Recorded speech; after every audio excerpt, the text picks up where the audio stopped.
You thought it was just a meme, right? 1,700 guys simping for one girl online. What if I told you it wasn't a meme? It was a criminal investigation. Welcome back to He Looked Like a Sister, where catfishing hits a whole new level. Today, we're not talking about pop stars or celebrity scandals. We're talking about a man who became more viral than all of them combined, without singing, dancing, or leaking OnlyFans. Just one wig and 1,700 victims. Let's break it down. It all started with a blurry selfie and a post. One guy, just one, saw his own face floating around Weibo and thought, wait a minute, is that me? Turns out, yes, it was him, half naked, with someone who looked like a woman but wasn't. And that's when he realised he had just gotten sister honged. So what does a sensible man do in China when he finds out he might have been seduced, filmed, and posted online by someone who was not quite what they claimed to be? He does what any victim of emotional terrorism would do. He went to the police. And just like that, the cops picked up the scent. No, not perfume. A scent far more suspicious. The scent of a nationwide catfish operation. Police quickly tracked the source of the viral content to a suspicious apartment complex, and behind the ring light and lingerie was not a hot Chinese influencer, but a 39-year-old man, known in the local scene as Sister Hong. Yes, a man, one wig, one WeChat account, and nearly 1,700 confirmed clients. You know what that is? That's not catfishing. That's a full-blown phishing scam with hormones. Now, let's not lie to ourselves. You don't accidentally seduce 1,692 men without a plan. And Sister Hong? Sister Hong had the kind of strategy that could have made her VP of marketing at any dating app. So how did she pull it off? Step 1. Filters. We're not talking about your average skin smoothing stuff. We're talking industrial level photo sorcery. She built an entire persona, soft voice, big eyes, pouty lips. Photos so convincing even AI hesitated. Step 2. Talk like a lonely woman at 2 a.m. You know the type. I'm just so misunderstood. I've never felt safe with a man until now. Classic romance bait. And the guys? Oh, they fell harder than crypto in 2022. Step 3. The emotional curveball. Just when they thought they were getting lucky, she hits them with, I don't usually do this, but feel like I can trust you. That's when they start sending gifts. Yes, gifts. From skincare products to straight up cash. There were even foreigners in the list. Yeah, international clients. Sister Hong went global.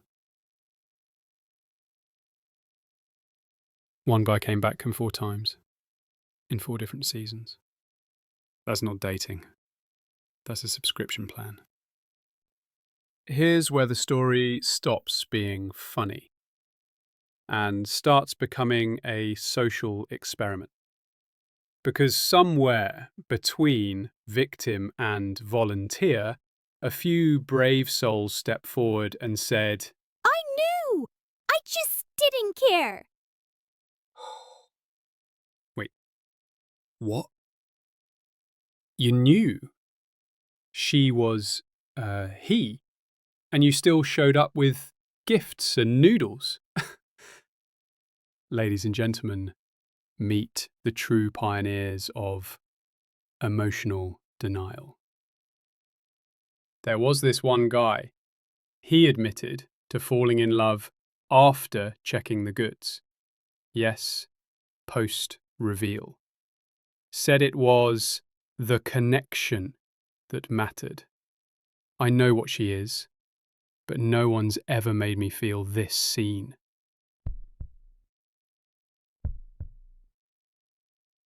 Sir, that's not love. That's Stockholm Syndrome with a Wi-Fi connection. And just when you thought the plot couldn't thicken, enter the Foreign Legion. Yep, at least several non-Chinese men were confirmed in the list. Some knew, some didn't. One even flew in multiple times after sampling the service. He said, and I quote, "It was unusual, but oddly comforting. Bro, you didn't just fall in love. You flew coach for it. You cleared customs for it. You went through immigration to get catfished. And honestly, maybe this wasn't just a scam. Maybe it was a mirror. A mirror to how far loneliness has pushed modern men, to where the illusion of intimacy was worth more than its truth." These weren't just victims. These were emotional investors. And like any bad investment, the return wasn't guaranteed. Point no, most people have trouble getting a text back, but Sister Hong got guys lining up with roses and money as a dude. Gentlemen, it's time to stop blaming women for your loneliness. You're losing to men pretending to be women. Do I really get tricked into bed by an old man? Some say love is blind, but for 1,692 men, it apparently also disables common sense, facial recognition, and the ability to detect Adam's apples. Because Sister Hong didn't just dress up, he had a system. Step 1, emotional vulnerability bait. Pretend to be a lonely woman just looking for a real connection. Nothing scares men less than a damsel in distress who knows how to text.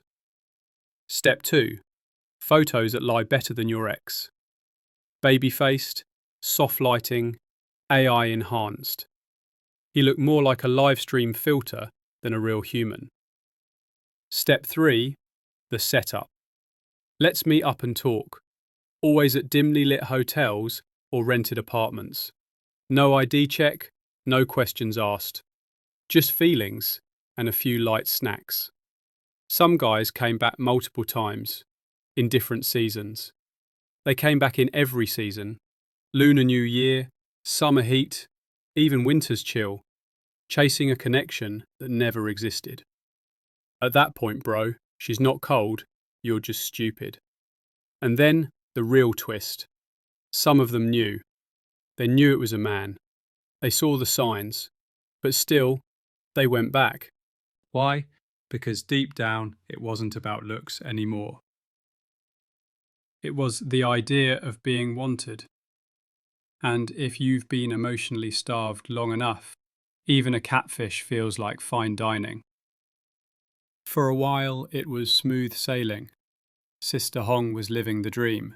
Free gifts, fancy meals, weekend business trips sponsored by emotionally bankrupt men. Until one man recognized himself in a viral photo. It was blurry, but that was definitely his sweater, the one his ex gave him on Valentine's Day. Ouch! So what did he do? He called the cops. Not because he was heartbroken, not because he was betrayed, but because he got memed. Congratulations. It took public humiliation for someone to realise they'd been banging an uncle in a wig. And when the police came knocking, surprise twist number 99, Sister Hong was not surprised. He calmly confessed, like he'd rehearsed the script, like this was all just a misunderstood performance art piece on modern loneliness.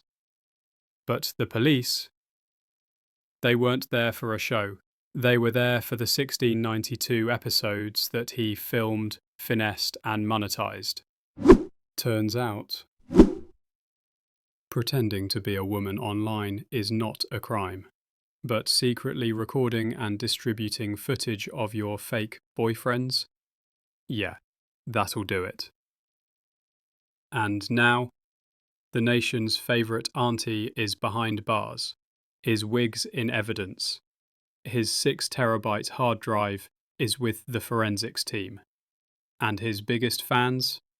They're in therapy. But here's the uncomfortable truth. It took 1,692 men. It took viral humiliation. It took a literal sex tape archive for anyone to care. So the real question is, was it a crime from the start? Or did it only become a crime when it hurt the wrong people? If this makes your skin crawl or your brain short circuit, congratulations, you still have a soul. So smash that subscribe button like you're exposing a fraud, and drop your thoughts in the comments. Would you have fallen for Sister Hong, or would you be the guy to film her first? Don't lie. We've all texted worse.